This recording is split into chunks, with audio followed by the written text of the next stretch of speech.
Pengamat politik Rocky Gerung telah memerintahkan Menteri Keuangan Sri Mulyani untuk melakukan efisiensi anggaran pendapatan dan belanja negara, APBN, 2025 sebesar Rp306,69 triliun. Sri Mulyani menegaskan efisiensi tersebut bertujuan agar APBN benar-benar bermanfaat bagi masyarakat. Pemangkasan anggaran hanya berlaku untuk belanja yang bisa dihemat, seperti perjalanan dinas, alat tulis kantor, ATK, dan acara seremonial.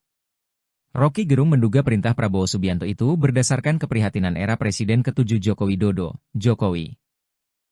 Rocky mengungkapkan dampak pemangkasan anggaran itu mulai menjadi sorotan publik. Antara lain, kata Rocky, apakah penghematan tersebut tidak berimplikasi negatif terhadap pertumbuhan ekonomi? Secara mudah, lanjut Rocky, publik akan menilai bahwa penghematan tersebut berdampak tidak adanya uang negara yang beredar di daerah.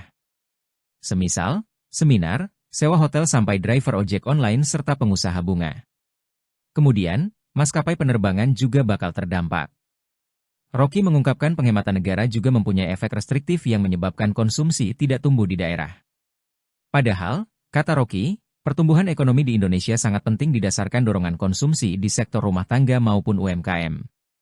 Meskipun, Rocky mengungkapkan adanya dugaan uang negara yang dihemat mulai alat tulis akan dikorupsi. Namun, ia meminta adanya perhatian efek berhentinya aliran dana kementerian atau pemerintah ke wilayah yang masuk membangun industri pariwisata untuk menghidupkan UMKM di daerah. Diberitakan Kompas.com, Menteri Keuangan Sri Mulyani Indrawati memutuskan memangkas anggaran belanja alat tulis kantor, ATK, hingga 90%. Pemangkasan ini menjadi yang terbesar dibandingkan pos belanja lain di kementerian dan lembaga, KL. Keputusan ini tertuang dalam Surat Menteri Keuangan Nomor S37MK02/2025. Total pemangkasan anggaran belanja KL pada 2025 mencapai Rp256,1 triliun. Pemangkasan ini bagian dari pelaksanaan Instruksi Presiden, Inpres, Nomor 1 Tahun 2025. Presiden Prabowo Subianto menginstruksikan efisiensi anggaran hingga Rp306,69 triliun. Anggaran belanja ATK di kementerian dan lembaga ternyata mencapai Rp44,4 triliun. Wakil Ketua DPR RI, Sufmi Dasko Ahmad, pernah menyoroti besarnya angka ini.